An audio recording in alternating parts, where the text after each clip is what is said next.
The oldest American motorcycle company has just sold to California. Indian has been sold again. Welcome back to Garage Tuning, where today we're off on another adventure on the adventure bike. So yeah, the owners of Indian have changed hands yet again. So if we look at the history of Indian, it started in I believe it was 1901 is when they were founded, or maybe that was when they built their first motorcycle.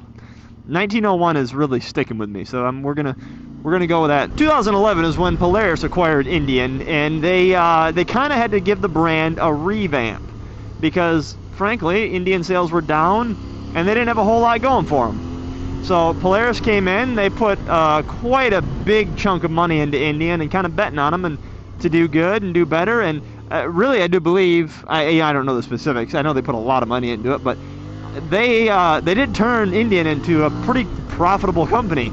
I mean, if you look at the lineup of what Indian offers now, they've got everything from like their older heritage style cruisers to that FTR, which is a crazy wild naked bike. I mean, Indian has really kind of stepped things up where they offer a lot of different lines of bikes. You know, they kind of got a little bit of everything for everybody. Polaris sold majority stake to a Carrollwood private equity firm out of California. Let's go this way.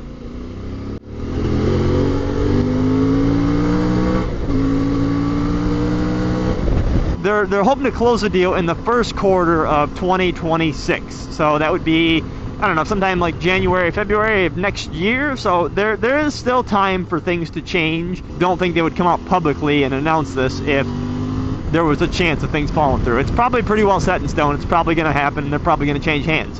What does this mean for the brand? Well, let's talk about the people that did buy them. Like I said, it is a private equity firm out of the state of California. I believe they're actually in Los Angeles. It didn't seem like they had a whole lot of experience in the motorcycle world. So that's where they're bringing in the new CEO or president of Indian, and that guy is Mike Kennedy. He was previously he was the vice president of Harley at the time. Again, looking into this guy, it would appear that he's been in, you know, they're quick to brag about he's been in the motorcycle industry for 30 years. But looking at his history,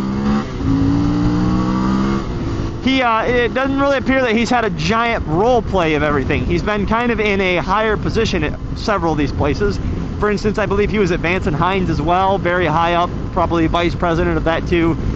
In what these people in these roles do, really, if you're looking at things at like a corporate America perspective, they kind of sit at the top. They manage people that do, well, really, when you're that high up, you manage the people that make decisions. Now, yes, the higher guys do make some decisions, but a lot of that is the people below them. So if I look back at the things that Mike Kennedy has done over the years at Harley when he was there, nothing really jumps out is that he had a direct impact on. I looked it up. I tried to find some info on that. Maybe he had some pretty good positive impacts, but I could not find anything that really jumped out to me and was like, all right, yeah, this guy knows what he's talking about. I mean, for all we know, this guy might not even ride motorcycles. I don't know.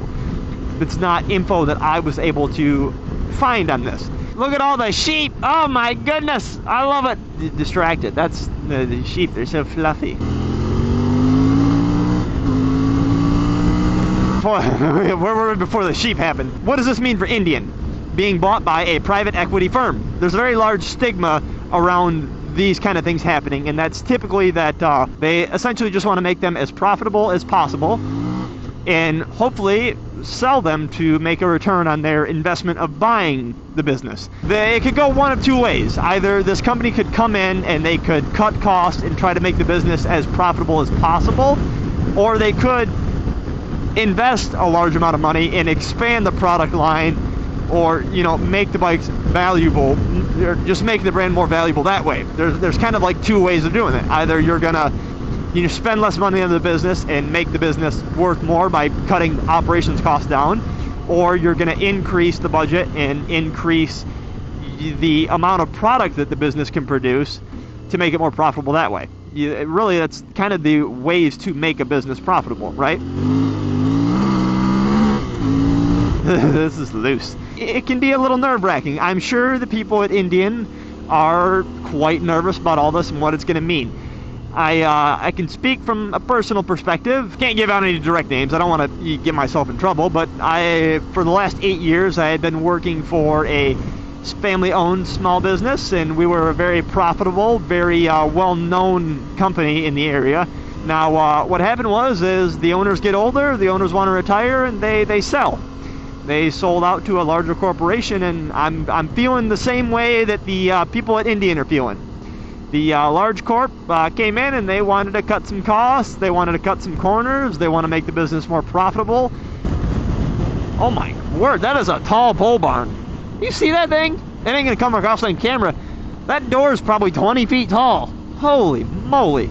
I can sympathize with the way that the people at Indian are probably feeling, because I'm currently going through the same thing. It's gonna be very interesting to see what all is gonna happen.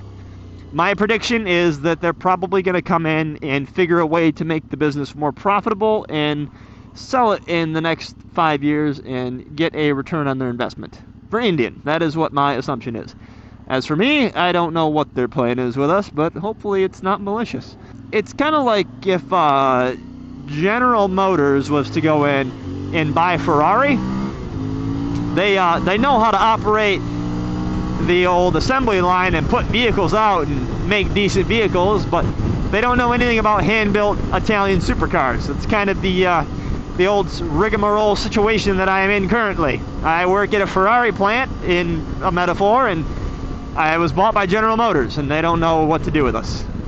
Let me know your thoughts down below. Is Indian gonna thrive and come back better than ever and be the best-selling motorcycle brand in the world, or do you guys think that they're gonna just kind of come in and try to figure out how to make a return on their investment and not really care about the brand all that much? I don't have a whole lot of faith in Mr. Mike Kennedy of 30 years in the motorcycle industry, because that's the only talking point I seen that they were boasting about, was that he's been in the industry for so long. Just because somebody's been in the industry, it doesn't really mean that they've done a whole lot. I mean, look at our politicians. But yeah, anyway, I'll catch you all in the next video. Peace out.